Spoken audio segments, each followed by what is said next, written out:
Did you catch your child stealing red-handed? For a moment, let's put ourselves in our child's shoes. Why do you think the child felt like stealing? Now, this has a lot to do with your child's age. Let me explain how. Young children don't fully grasp ownership till they are 2 years old, but it's between ages 3 and 5 that they truly learn about others' ownership rights. Now, this is a crucial time for you to teach your child about property, honesty. It's natural for you to be concerned.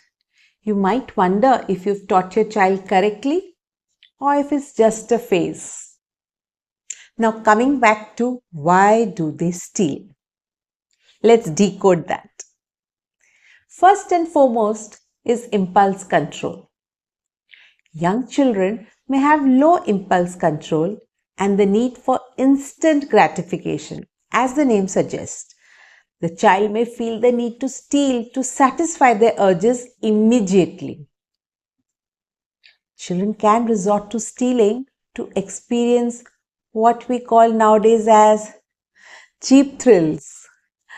Like we get an adrenaline rush by adventure sports, this is their adventure sports at that age.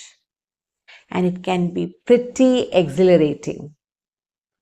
Then peer pressure, a very common reason that parents think of for any bad influence.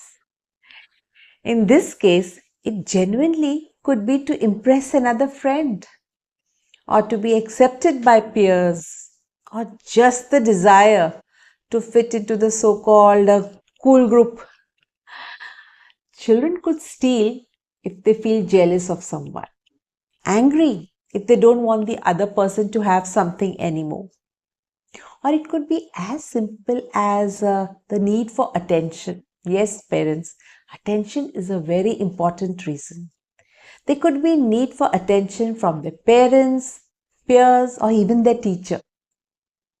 For instance, if they feel a sibling is favored, they might steal to express their anger or just simply trouble them. They could steal to demonstrate their freedom.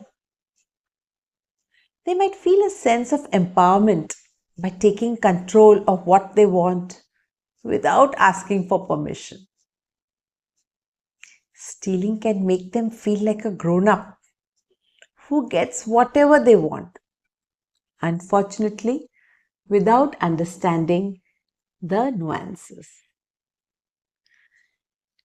Then there is lack of money or the desire for something that parents won't buy. That can also be the motive.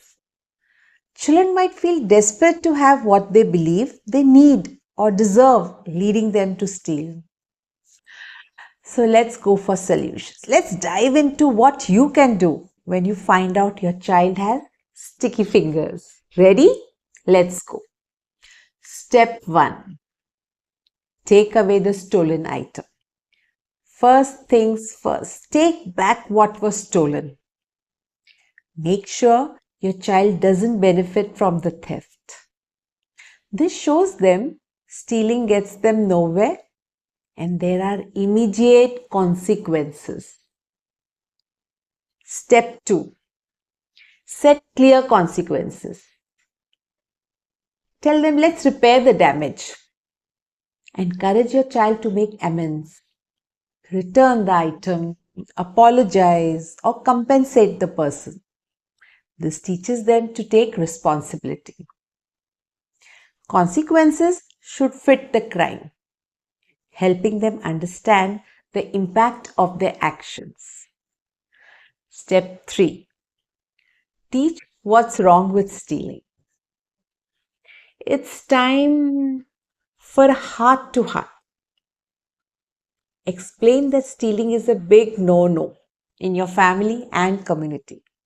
You must explain why stealing is wrong in the first place. What will happen if everyone in the society starts stealing? Help them see that stealing makes people feel betrayed and angry. and that a thief loses trust. Teach them to say, "This doesn't belong to me," and walk away. Step 4. Avoid scare tactics. Don't ever threaten to call the police or label them as a thief. Fear doesn't teach, understanding does. Once the issue is addressed, let it go so that your child can move on with a clean slate. Step 5. Monitor behavior. Keep an eye on them. Make sure they don't steal again. Praise them for their honesty and good choices. Positive reinforcement works wonders. Step 6. Seek professional help. If the behavior continues, it might be time to seek help from a child psychologist. Persistent stealing can signal deeper emotional issues that need attention.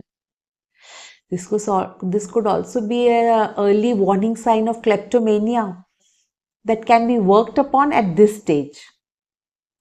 Now let's talk about prevention. Help your child make better choices before they are tempted to steal. Encourage better choices. Guide your child to find better ways to get what they want. In our consumeristic society, temptation is everywhere. Teach them that they can earn and save for what they want. Maybe give them an allowance and help them plan for larger purchases. Most important, model honesty. Be a role model of honesty and integrity. For example, if you get too much change at a store, return it and discuss it with your child. Show them honesty in action every single day. At the end of the day, your child will model a lot of their behavior after you. Show them how to do things the right ways. So, final thoughts. Remember, stealing for the first time isn't the end of the world, but it should not be ignored. With the right approach and support, you can help your child understand ownership, consequences of stealing, how to make better choices in future. Thank you for watching. If you have any questions or topics you would like me to cover, leave a comment or email me at askneenateacher@gmail.com. Your names will surely be kept anonymous. Do subscribe for more parenting tips. See you in my next video.